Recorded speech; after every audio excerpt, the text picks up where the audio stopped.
And so the consequences not only touched the king and it touched the people, but the consequence touched the land. The kingdom of Israel lost its name and its identity. The entire northern kingdom was no longer called the kingdom of Israel or the northern kingdom. It became known as simply Samaria. A mixture of peoples, and thus a mixture of religions, thus losing the true worship of Jehovah and the beliefs that they once held dear. So their religion became a mishmash, something for everyone, much of which we have today, even among professing Christians.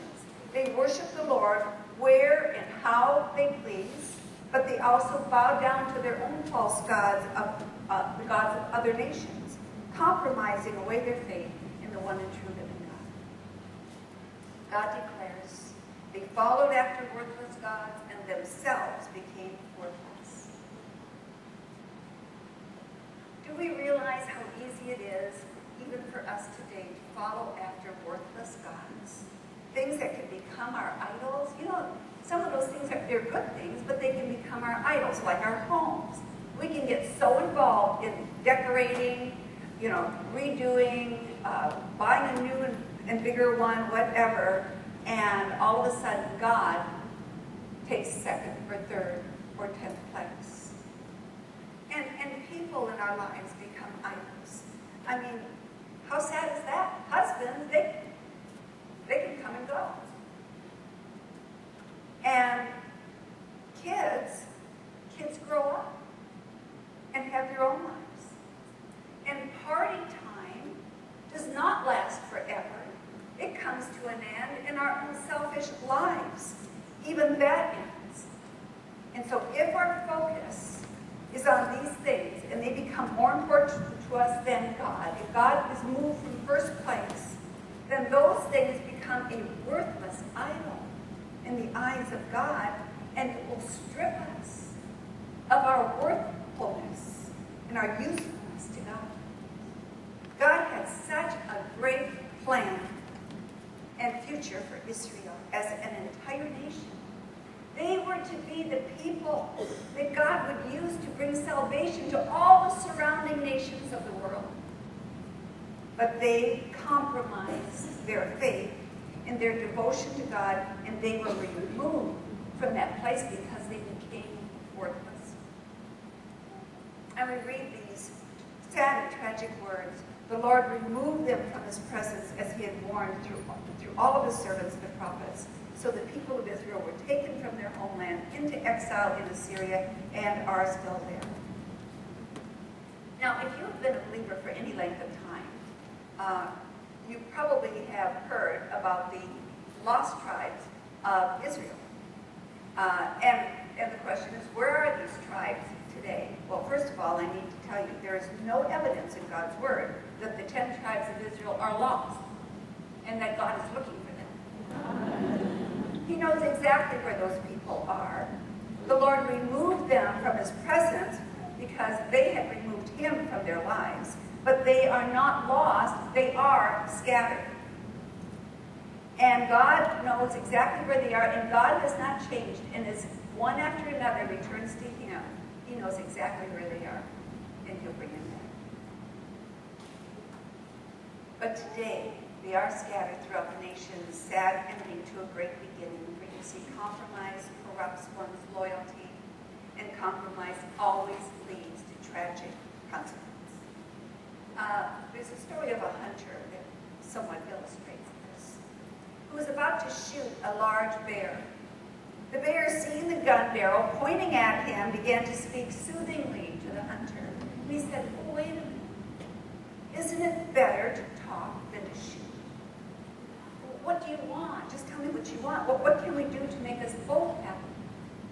Well, the hunter lowered his rifle. And he said, "Well, I want a fur coat." And the bear said, "Well, I want a full tummy. So let's compromise." And they sat down to negotiate. Soon, the bear walked away with a full tummy, and the hunter had his fur coat.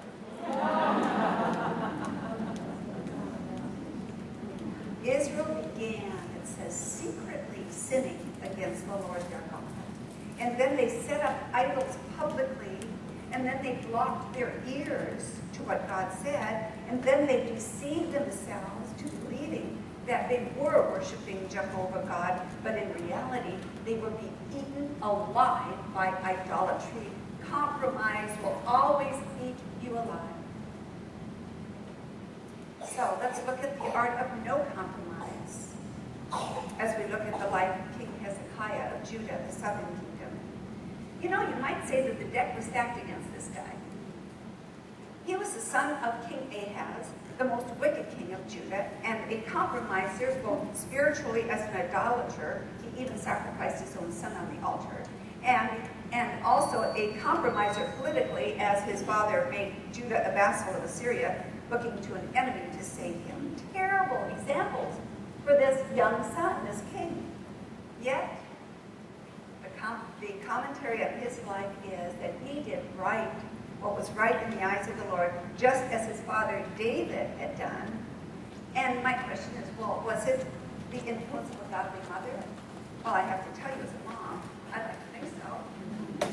It doesn't tell us, though, in God's Word. But God's Word here does give to us the secret of the art of no compromise that is found in the life of King Hezekiah, and one that we need to discover and we desperately need in our life. It is how we build our life and our house, you might say, our house of faith. And so what's needed first in that house of faith for our life? The foundation must be one of trust. Hezekiah, we read in verse 5 of chapter 18, wholeheartedly trusted in the Lord. You can imagine Judah at this time. This ungodly father has been on the throne. This country is in a mess. It was probably a two-party government, much of what ours is. There was the pro-Assyrian party in Jerusalem. They wanted Hezekiah to put their trust in Assyria, and then there would have been the pro-Egyptian party, wanted him to trust in that country. But Hezekiah did neither. He established a third party. It was the Tea Party, the big T, the big trust party in the Lord, Jehovah God.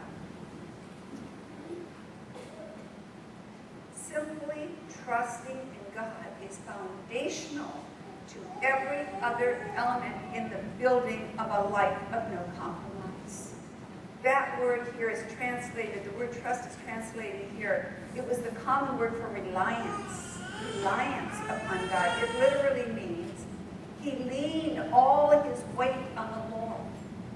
One writer said, Hezekiah knew so little about God and yet leaned so much on him. We know so much and sometimes lean so little. What a truth. So if trust is the foundation, then the first floor in the building of our house of no compromise is holding fast. So Hezekiah tenaciously held fast to the Lord. The word here is cleave, like ivy on a tree trunk. It is the picture here of a believer who hangs on for dear life to the God he has trusted in the face of trials and obstacles and temptations. And it's the same word, cleave is the same word used here that is used to describe the union of a husband and wife in marriage, that cleaving one to another. Next in the building of our lives of no compromise is unceasingly following after God. Verse 6 says that Hezekiah held fast to the Lord and did not cease to follow him. No matter how closely we cling to the Lord, there's always that need, don't you find it, to cling a little more closer, or trust him more, or to follow after him more closely? Because the reality is we have never arrived. We never will arrive. And actually, the closer we get to the Lord, the more we are aware of how far short we fall. So there is that ever need of actively and unceasingly following